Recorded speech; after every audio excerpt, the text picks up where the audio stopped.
కూడా సీఎం చెప్పినా పెంచేదే లే.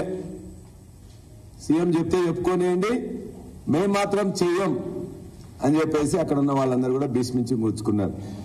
అదేవిధంగా ఇంకో పేపర్లో కూడా నమస్తే తెలంగాణ కూడా చూసింది, పెరిగింది 30 ఇవాళ. అంటే ఒక జనగామలోనే జరగట్లేదు. జనగామ మార్కెట్లో మేము వెళ్ళి ఆ రైతుల యొక్క బాధ మేల్కొల్పేదాకా ఈ ప్రభుత్వానికి చీమ కుట్టినట్లేదు. ఈ ప్రభుత్వం అధికారులు వాళ్ళందరూ పోతే మేము రాజకీయం చేయొద్దని చెప్పేసి వాళ్ళందరూ కూడా విజ్ఞాపన చేసినాం. జనగామ మార్కెట్ కి దరిదాపుగా 40,000 క్వింటాళ్ల వడ్లు ఈ వారం రోజుల్లో వస్తే 4,047 మెట్రిక్ టన్నుల ధాన్యం అక్కడికి వస్తే ఏనాడు కూడా 1,500 రూపాయలు, 1,600 రూపాయలు, 1,700 ఇచ్చిన తప్ప 2,200 ఇచ్చిన పాపాన ఓలే. ఇవాళ వాళ్ళ లెక్కలు చూస్తేనే మనకు తెలుస్తుంది. ఇవాళ నిన్న అన్ని పేపర్లలో వచ్చిన తర్వాత అక్కడున్న మార్కెట్ డిపార్ట్మెంట్ ఒకటి ప్రెస్ రిలీజ్ ఇచ్చింది. మీ వార్తలన్నీ తప్పు, మీరు చెప్పిందంతా రాసింది తప్పు, మీరు చెప్పింది తప్పు, మేం చేసేదే కరెక్ట్ అని చెప్పేసి లాస్ట్ సెంటెన్స్ రాసింది. The adverse news items published in various Telugu daily newspapers are not correct, baseless and far from the truth. మరి ట్రూత్ ఏంటని చెప్పి వాళ్ళని అడిగితే వాళ్ళే చెప్పారు. మార్కెట్ కి పొద్దున్నే ధాన్యం వస్తే 12 గంటల వరకు లాట్లు మొత్తం కూడా ఐడెంటిఫై చేసిన తర్వాత 1 వరకు మొత్తం కూడా వాటికి బిడ్స్ ప్రకటించాలి. 12 గంటల నుండి 1 గంట వరకు ఆ అధికారుల సమక్షంలో ఇనాం కావచ్చు, ఆన్లైన్ కావచ్చు, లేకపోతే మామూలుగానే కూడా ప్రకటించాలి. కానీ ప్రతిరోజు అది 1ంటికి ప్రకటించకుండా 5 వరకు మన 10వ తారీఖు తీసుకెళ్లిండ్రు. వాళ్ళే చెప్పిండ్రు మేము 1ంటికి ప్రకటించాల్సింది 5 గంటలకు ప్రకటించామని చెప్పేసి వాళ్ళే 10వ తారీఖున bid winners list is declared at 5 PM instead of 1 PM. అంటే 1ంటికి ప్రకటించాల్సిన దాన్ని 5 గంటలకు ప్రకటించిండు. ప్రకటించిన తర్వాత రైతులందరూ కూడా ఇక తొందరగా పోతుంది కావచ్చు, వర్షం వస్తుంది కావచ్చు, ఇంటికి వెళ్ళిపోవాలని చెప్పేసి అనుకునే క్రమంలో 1,530 రూపాయలు, 1,600 రూపాయలు వాళ్ళందరినీ కూడా మొత్తం కూడా అడిగితే వాళ్ళు ఏం చెప్పారంటే అధికారులందరూ వచ్చి, పోలీసులు వచ్చి, లేదు ఇది అన్యాయం జరిగింది, ఖచ్చితంగా దాని రేట్ అంతా కూడా మారుస్తామని చెప్పింది. మేము కూడా నమ్మిన తర్వాత సరే రైతులందరినీ కూడా సంజాయించినాం. రేపు పొద్దున్నే మళ్ళా రేట్లు పెంచుతా అంటున్నారు అధికారులతో, బాగానే రియాక్ట్ అయిందని చెప్పేసి మరలా రేపు తెల్లవారు నిన్న 11 గంటల తర్వాత వస్తామని చెప్పి మేము పోయినట్లయితే వాళ్ళందరికీ 1,530 ఉంటే 30 రూపాయలు పెంచినాం, 1,570 ఉంటే 30 రూపాయలు పెంచి 1,600 చేసినాం. అంటే అంతకుముందు ఉన్న లాట్స్ మొత్తం మీద కూడా ప్రతి రేటు మీద కూడా 30 రూపాయలు గొప్పగా పెంచినామని చెప్పింది. మేము మరలా వెళ్ళి ఆ అధికారులతో మాట్లాడి ఆ యొక్క రైతులందరి యొక్క బాధ చెప్తుంటే రైతులందరూ కూడా మొత్తం కూడా మాయిచ్చారు చూసినాం. ఉదాహరణ 40 ఉంటే, ఉదాహరణ 30 ఉంటే, ఉదాహరణ 20 ఉంటే అందరికీ అదే రేటు కట్టించింది. మరి ఎక్కడున్నారో వాళ్ళందరూ కూడా వ్యాపారులు అంటే లేరు సార్ వెళ్ళిపోయిందని చెప్తారు. వ్యవసాయ కార్యదర్శి, మార్కెట్ కార్యదర్శి ఎవరంటే సస్పెండ్ అయ్యని చెప్తారు. అయినా కూడా మళ్ళా పెంచాల్సిందే, ఇది అన్యాయం అని చెప్తే ఈ రైతులందరూ మరి ఏదో విధంగా వెళ్ళిపోవాలని చెప్పేసి అనుకుంటున్నామని చెప్పేసి అంటే తప్పనిసరిగా పెంచుతామని చెప్పింది. కానీ 5 గంటలకు పెంచకపోగా ముఖ్యమంత్రి ఆదేశించిన, ముఖ్యమంత్రి గట్టిగా వార్నింగ్ ఇచ్చినా మేము 30 రూపాయల కంటే ఎక్కువ పెంచాం, 1,530 రూపాయలు మాత్రమే యాడ్ చేస్తామని చెప్పేసి 5 గంటలకు ఒక ప్రెస్ నోట్ రిలీజ్ చేసింది. ముఖ్యమంత్రి గారు మీరు ఆదేశించిన తర్వాత, వార్నింగ్ ఇచ్చిన తర్వాత, సస్పెండ్ చేసిన తర్వాత, అభినందించిన తర్వాత రైతులకు మీరు ఇస్తానన్న బోనస్ సంగతి పక్కన పెడితే ఇవాళ 700 రూపాయలు తక్కువ ఇస్తే ఏ విధంగా కరెక్ట్ అని చెప్పేసి మేము మిమ్మల్ని అడుగుతా ఉన్నాం. అంతేకాదు జనగామలో 193 కేంద్రాలు మీరు పెట్టినారు.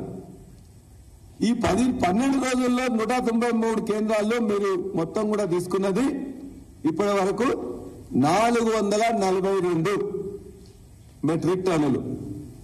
10 రోజుల్లో మీరు పెట్టిన 193 కేంద్రాల్లో మీరు తీసుకున్న వడ్లు 442 మెట్రిక్ టన్నులు.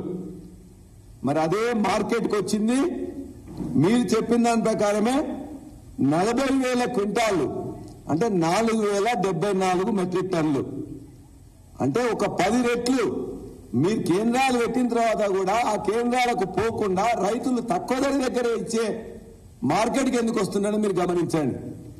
అంటే మార్కెట్లు మీరు తెరిచిందని చెప్తున్నారు కానీ తెరవలేదు. మార్కెట్లో పొండి అని చెప్పేసి అక్కడున్న కేంద్రాల దగ్గర ఉన్న అధికారులే చెప్తున్నారు. సదుపాయాలు కల్పించలేదు. అక్కడ కనీస సదుపాయాలు లేకుండా, కనీసం మంచినీళ్ళు లేకుండా, కనీసం అక్కడ వాళ్ళని కొద్దిగా ఎడ్యుకేట్ చేసినట్టు టార్పాలిన్స్ ఇవ్వకుండా, ఏమీ లేకుండా కేంద్రం చేసినామని చెప్తే అక్కడికి వచ్చిన రైతులు వాళ్ళు మీరు ప్రైవేట్ కన్నా ఇవ్వండి లేకపోతే మార్కెట్ కన్నా ఇవ్వమని చెప్పేసి మీ దగ్గర ఏదైతే కేంద్రానికి ఇన్ఛార్జెస్ ఉన్న వాళ్ళే చెప్తున్నారు. అందువల్ల 10 రోజుల్లో జనగామ జిల్లాలో మీరు ఏర్పాటు చేసిన 193 కేంద్రాల్లో మీరు సేకరించిన ధాన్యం 442 మెట్రిక్ టన్నులు. అదే జనగామ జిల్లాలో జనగామ మార్కెట్ కు మాత్రమే వచ్చింది 4,047 మెట్రిక్ టన్నులు. అంటే మీ కేంద్రాలు పనిచేయట్లే, మీ కేంద్రాలు సహాయ నిరాకరణ చేస్తున్నాయి. రైతులకు ఎంఎస్పీ ఇవ్వడానికి కూడా మీ ప్రభుత్వం ఇష్టం లేదని చెప్పేసి దీని ద్వారా తెలుస్తున్నది. మీరు చెప్పిన తర్వాత 2,200 రూపాయలు ఇవ్వాల్సిన దాంట్లో 1,500 రూపాయలు ఇవ్వడం అనేది ఎట్లా కరెక్ట్? మీరు దయచేసి మార్కెట్ కమిటీని ఇష్యూ చేసిన దాన్ని తెచ్చుకోండి. అదేవిధంగా సేకరణ కేంద్రాల యొక్క లిస్టు తెచ్చుకోండి. అదేవిధంగా మార్కెట్లో ప్రతి లాట్కి ఏ రేటు ఉన్నా కూడా తెచ్చుకోండి. 1,500, 1,600, 1,700 జనగామ మార్కెట్ లో ప్రతి లాట్కి వచ్చింది ఇది. ఇదే జనగామ తిరుమలగిరి ఉంది, సూర్యాపేట ఉన్నది, మహబూబ్నగర్ ఉన్నది, ఎవ్రీవేర్ అంతే. రాష్ట్రం మొత్తం మీద అన్ని మార్కెట్లలో ఇదే దోపిడీ, ఇది దళారుల వ్యవస్థ, వ్యాపారుల కుమ్మక్కు, అదేవిధంగా రైతుల దోపిడీ ఇదే విధంగా అన్ని చోట్ల కొనసాగుతున్నది. నేను ఒక్క జనగామది మాత్రమే మీకు చెప్పడం జరిగింది. ఒక్కసారి మీరు గుర్తు చేసుకోండి. మీరు రేవంత్ రెడ్డి గారు మీరు మాట్లాడింది, మీరు మొన్న ప్రభుత్వంలోకి వచ్చే ముందు రైతులకు మీరు ఏమి ఇస్తారో ఒక్కసారి మీరు మాట్లాడి మీరు చూపిస్తాను. మీడియా మిత్రులను కోరుకుంటూ ఈ తెలంగాణ రాష్ట్రంలో అత్యధికంగా రైతులు పండిస్తున్న పంట వరి ధాన్యం. ఇవాళ వరికి కనీస మద్దతు ధర 1,960 రూపాయలు ఉంది. కానీ కేసీఆర్ చేతిలో రైతులు మోసానికి గురై ఇవాళ దళారులు మిల్లర్లు 1,200కు 1,400 కొంటున్నారు. కాబట్టి 1,960 రూపాయలున్న వరి కనీస మద్దతు ధరకు మించి 2,500తో ఒట్లు కొనే బాధ్యత 2,500కు క్వింటాల్ ఒట్టుకునే బాధ్యత కాంగ్రెస్ పార్టీ తీసుకుంటుంది. అదేవిధంగా మొక్కజొన్న గిట్టుబాటు ధర రాక రైతులు చనిపోతున్నారు. ఇవాళ కనీసం మద్దతు ధర 1,870 రూపాయలు ఉంది. కాంగ్రెస్ అధికారంలోకి వచ్చి 2,200 రూపాయలకు మొక్కజొన్న కొనుగోలు చేస్తుంది. అదేవిధంగా కందులు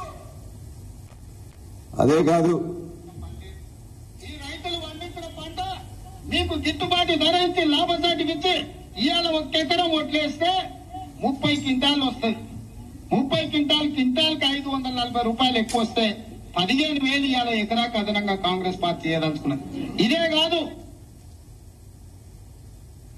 1,500 రూపాయలు 2,500 రూపాయలు ఇస్తా అని చెప్పేసి వారు నమ్మ పలికింది. రైతులకి వరి పంటకి క్వింటాల్కి 500 రూపాయలు అదనంగా బోనసులు ప్రకటిస్తా ఉన్నారు. మినిమం సపోర్ట్ ప్రైస్ కాకుండా అదనంగా 500 రూపాయల క్వింటాలకి ప్రకటిస్తా ఉన్నారు. ఇది ముఖ్యమంత్రి గారు ఎవరైతే ఇప్పుడు రేవంత్ రెడ్డి గారు ఎన్నికల మేనిఫెస్టోలో చెప్పిండ్రు, రైతు మీటింగ్ అని చెప్పేసి రైతు డిక్లరేషన్ చెప్పి వరంగల్లో చెప్పిండ్రు. ఇవాళ ఫైనాన్స్ మినిస్టర్ గా ఉన్న బట్టి విక్రమార్క గారు చెప్పిండ్రు.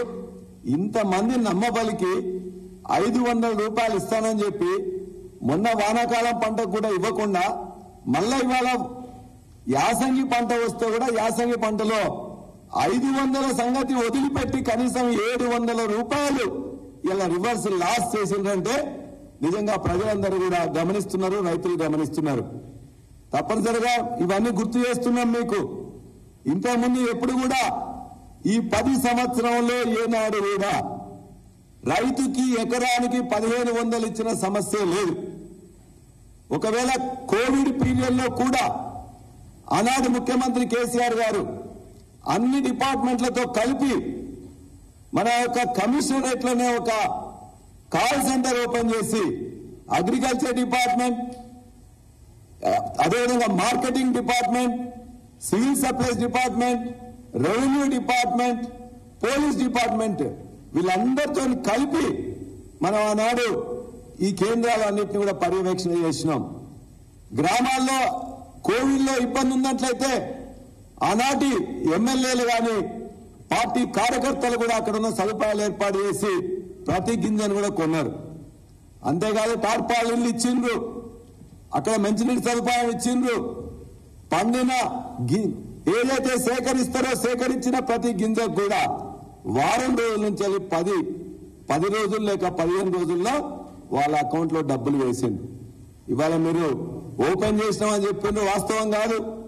టార్పాలిన్ లేవు, మంచినీళ్ళు లేవు, సదుపాయాలు లేవు. వచ్చిన వాళ్ళందరినీ బయటికి మొత్తం కూడా దోపిడీ కోసం పంపిస్తా ఉన్నారు. అంతేకాదు మీ యొక్క ఉత్తమం ఎక్కడున్నారో అర్థం కావట్లేదు. సివిల్ సప్లైస్ మినిస్టర్ దాని గురించి మరి ఇంకా ఎప్పుడు అర్థం చేసుకుంటారో, కనీసం దీని మీద పర్యవేక్షణ చేస్తారో.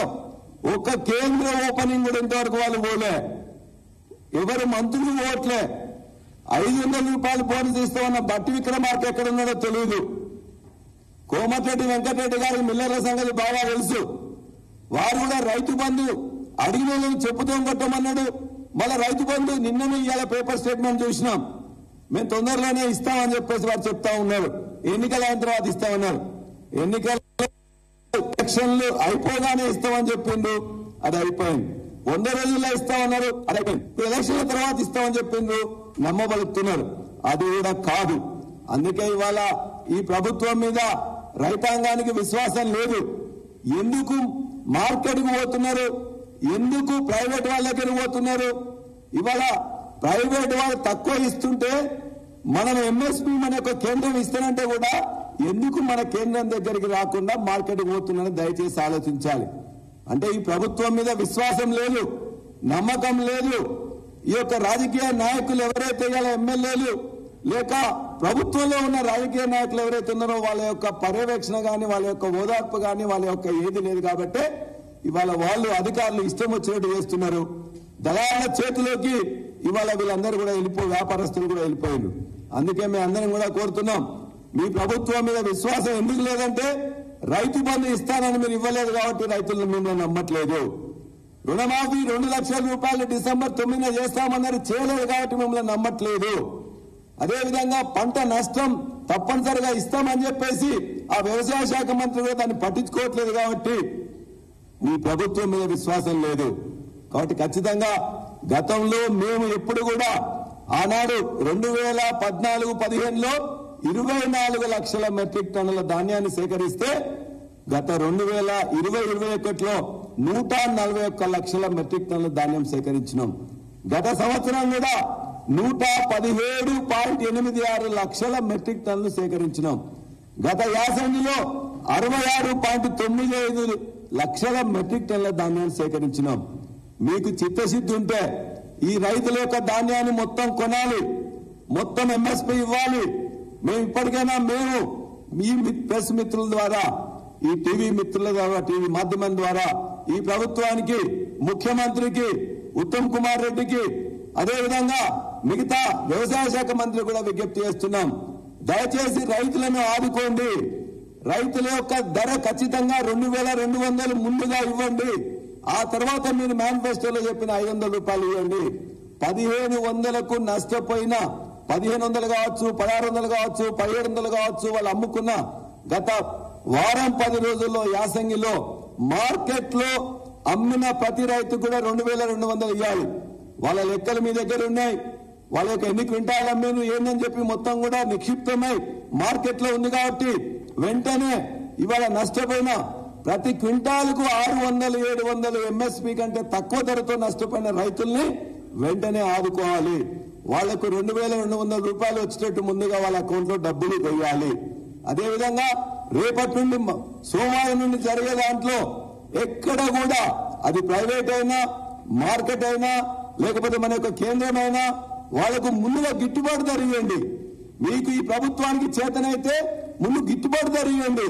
ఈ ప్రభుత్వానికి మనసుంటే 500 రూపాయలు మీరు చెప్పిన విధంగా ఇవ్వండి.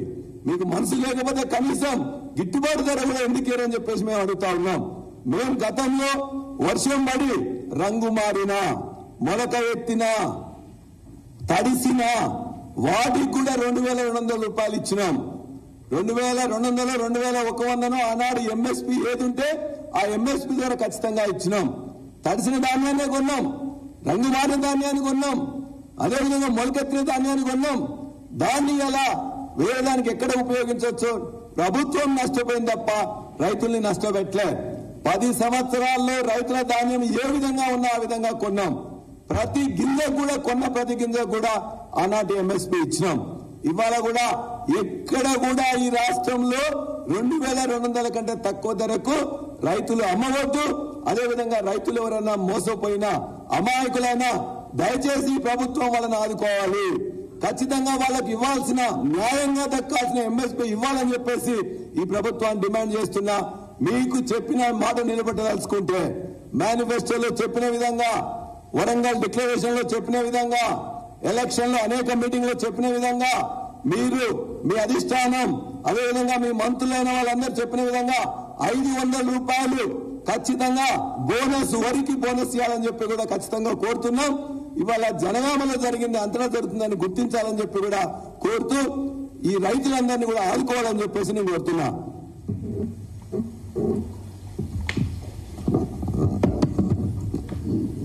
చాలా విషయాలు రాజశేఖర రెడ్డి గారు చెప్పింది. ఈరోజు రైతుల యొక్క